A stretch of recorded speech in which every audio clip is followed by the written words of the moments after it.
या आपको दिलचस्पी नहीं है ये मान करके उस चुनाव में असल में चुनाव नहीं होने वाला और चयन होने वाला है? मैं मानता हूं, जो मैं बात सुन रहा था विनोद जी की और प्रदीप जी की, मैं मानता हूं कि राहुल गांधी बिल्कुल चुनाव नहीं लड़ने वाले हैं। ये उनका बिल्कुल अटल फैसला है। मेरी कांग्रेस के दो बहुत ही बड़े दिग्गज सीनियर नेताओं से बात हुई और उन्होंने कहा कि राहुल गांधी किसी भी कीमत पे सम्मत नहीं है। ये मैं सिर्फ 2 दिन पहले की बात कर रहा हूं। और अशोक गहलोत जी भी गुजरात में थे 3 दिन पहले। उन्होंने कहा कि मैं सोनिया गांधी जी से जरूर मिला था। सोनिया गांधी जी ने मुझे कहा कि भाई, आपको रिस्पॉन्सिबिलिटी दी गई है राजस्थान के मुख्यमंत्री की और गुजरात के प्रभारी की, क्योंकि अब वो पिछले 72 घंटे से गुजरात में काफी सक्रिय है।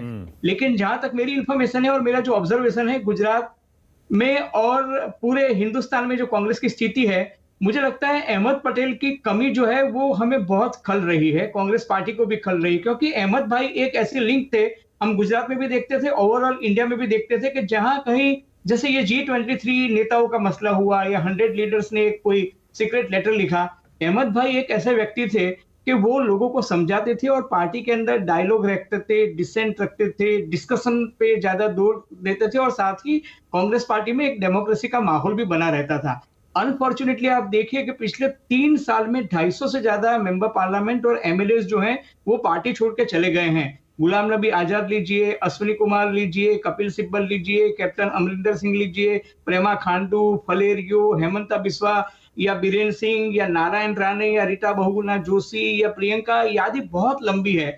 मैं मानता हूं कि राहुल गांधी जो है वो पार्टी प्रेसिडेंट बनने के मूड में नहीं है, क्योंकि मुझे बहुत ही सीनियर लीडर ने कहा था कि पिछले लोकसभा चुनाव में वो बहुत ही अपसेट थे जब उन्होंने पार्टी में परिवारवाद को देखा।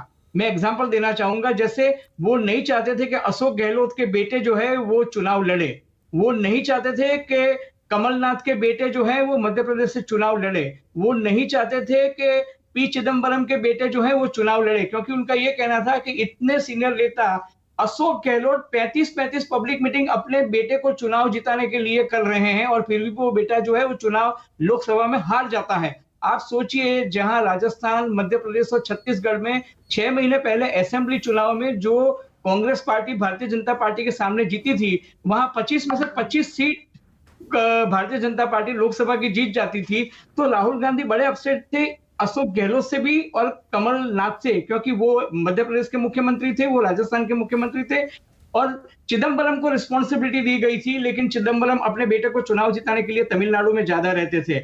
और तब जब भी उन्होंने ये आवाज उठाना चाहा, मतलब ये जो सीनियर नेता थे वो सीधे सोनिया जी के पास पहुंच जाते थे, अहमद भाई के पास पहुंच जाते थे और राहुल गांधी का कुछ नहीं चलता था। This I am talking to you off the record, but I know this is for the fact. और इस वजह से राहुल गांधी बड़े अपसेट थे और उन्होंने उस चुनाव हारने के बाद ये कहा था कि नहीं, I am not available, my sister is also not available और सोनिया जी भी चुनाव नहीं लड़ेंगी।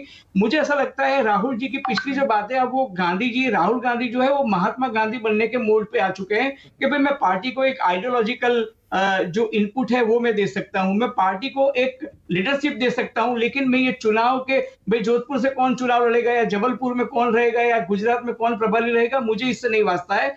मैं जो इंडिया संविधान है उस संविधान के प्रति जो मेरी वफादारी है, मैं कांग्रेस पार्टी को वापस से बनाना चाहता हूं। उस प्रोसेस में जो उनकी आइडियोलॉजी के साथ सम्मत नहीं है वो पार्टी छोड़ के जा सकते हैं। मतलब मुझे ऐसा लगता है कि राहुल गांधी ने अब एक आइडियोलॉजिकल स्टैंड ले लिया है और मैं मानता हूं कि वो चुनाव बिल्कुल नहीं लड़ेंगे। ओके, तो लड़ेगा कौन फिर? आपको नजर आता है ये शशि थरूर, अशोक गहलोत, मीरा कुमार, मल्लिकार्जुन खड़गे या और कोई नाम? मैं मानता हूं कि कोई भी चुनाव लड़ ले, राहुल जो है वो चुनाव नहीं लड़ेंगे, लेकिन वो ये एंश्योर जरूर करेंगे कि कांग्रेस पार्टी में डेमोक्रेटिकली चुनाव हो, क्योंकि वो परिवारवाद वाला जो उनके ऊपर जो धब्बा लगा है उसको तो छुटकारा चाहते हैं। साथ में ये भी चाहते हैं कि वो जब नरेंद्र मोदी को ये मशवरा देते हैं कि आप भारत के संविधान के अनुसार एक्ट करें, तो वो ये भी चाहते हैं कि उनकी पार्टी में भी कांग्रेस पार्टी का जो संविधान है उसके अनुसार फ्री एंड फेयर इलेक्शन हो। और वो ये भी चाहते हैं कि गांधीधाम बेस्ट सेलर रहे, वो पार्टी के साथ उसका नाम जरूर जुड़ा रहे, लेकिन कोई एक नॉन गांधी फैमिली से पार्टी को लीड करे। और मुझे लगता है कि कांग्रेस पार्टी के लिए भी एक अच्छी चीज है। बल्कि मैं तो चाहता हूं जैसे मुकेश अंबानी एक सक्सेशन प्लान बनाते हैं, कांग्रेस पार्टी जो 137 ईयर ओल्ड पार्टी है, उसमें एक सक्सेशन प्लान क्यों नहीं होना चाहिए? सुप्रिया जी जैसे हजारों कार्यकर्ता हैं जो चाहते हैं कि राहुल गांधी नेतृत्व करे। उनका नेतृत्व तो पार्टी में, वो पार्टी प्रेसिडेंट रहे ना रहे, वो फिर भी रहेगा। लेकिन अगर वो पार्टी प्रेसिडेंट नहीं रहते हैं तो पार्टी को ज्यादा अच्छा मेंटोरिंग कर सकते हैं, कोचिंग कर सकते हैं और यंग लीडर्स को हैंड होल्डिंग कर सकते हैं। ओके, सुप्रिया, आप इस फॉर्मूले पे सहमत हैं?